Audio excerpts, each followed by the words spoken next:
Hey guys, in today's video, I'll explain how this is a lot more similar to this than you may think. This year I took AP Literature, and after learning a lot more about literature, I realized something. It's a lot more similar to manga than you may think. Now, the real reason I'm making this video is because a lot of times I find manga is bashed on.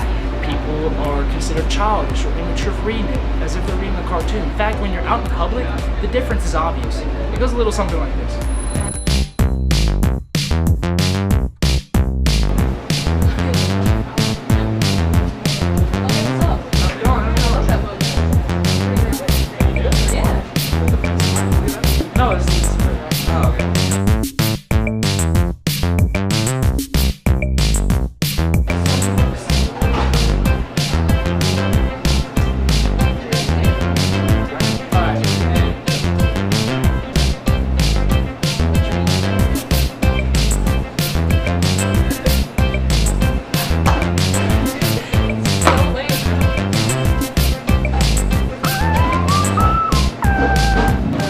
Maybe I exaggerated just a little bit, but you get the point. Manga isn't taken as seriously as literature, when you can learn just as many life lessons, and you can really enjoy yourself, which ultimately to me is the point of reading. Learning literature and stuff is learning, discovering things in yourself that you wouldn't have before, and just enjoying your time when reading. Let's look at elements both mediums use. Biblical allusions. Okay, now you're probably thinking, Dylan, there's no way that there's biblical allusions in manga, which is predominantly Japanese. In a sense, Naruto is a Christ figure. I mean, he's a prophesized child that ends up being a savior for an entire world. I mean, think about Kaguya. She eats the forbidden fruit from the chakra tree, and all of a sudden now chakra is born, and so is Mindo. Doesn't that sound a lot like Adam and Eve and the forbidden fruit that they ate?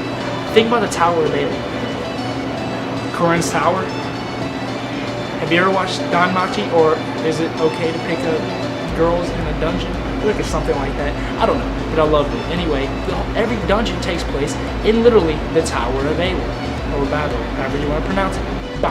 And biblical allusions are very important in literature as well. As you can see all the time, you'll see allusions to Jesus, you'll see allusions to the book of Ruth, you'll see allusions to Adam and Eve, allusions to Jacob and Esau. You can find a lot of these in other manga as well. Aside from that, let's look at the similarities in plot. Again, I bring up these two because these two are a lot more similar than you might think. Harry is prophesized. Naruto's prophesized. Both have their parents die. Okay? And both have their parents die in a way as to which the baby can survive. Then they have crappy childhoods, but eventually rise up to fame to gain the admiration and trust of everybody, and end up saving everybody. It's kind of like karma in a sense. And think about at the end, what is considered to be Harry's death ends up not being his death, even though it was seemingly impossible for him to come back to life. Naruto also has a similar situation whenever the Jinchuriki gets taken out of him by I believe it was Obito, or maybe Madara, I'm sorry, but either way. But the point is, each story both are very parallel when you think about it, and that's when it comes to manga. Manga is very similar with plot structure, with allusions and all this stuff like that, and when it's considered literature. So why would you bash on somebody or consider it immature for reading something like that whenever they enjoy it? Take, for instance, one of the most popular teen novels around, The Fault in Our Stars. You may not think about it at first, but it's very, very, very similar to Your Lie in April. And not in the sense of, you know, where they're coming from, because obviously there's differences. They're not musicians in The Fault in Our Stars, and they don't have cancer in Your Lie in April. But when you get down to it, it deals with the concept of youth and life and love. And both this manga and this story deal with the concept of death at an early age, living life to the fullest and leaving life with no regret, getting out there and enjoying the time you have rather than wallowing in what's left. I think that's a beautiful part of it. Even characters are very similar both in manga and in literature. Take for instance, Amir from one of my favorite books, The Kite. We have Amir. Amir grows up in Afghanistan, but then leaves with regret, and I don't want to tell you why.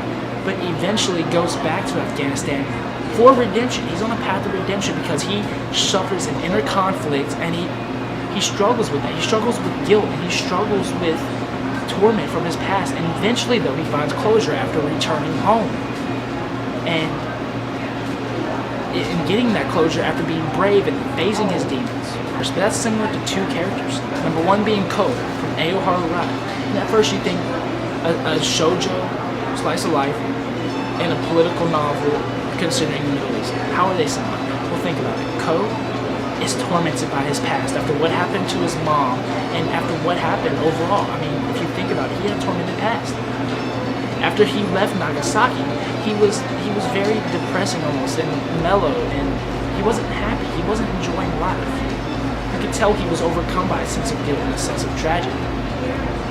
That is, but then he returns to Nagasaki, and after a long path of redemption with his friends Futsama and others, he achieves a sense of closure, and he finds happiness again. Doesn't that sound a lot similar to Amir after leaving Afghanistan and going to America and being grief-stricken?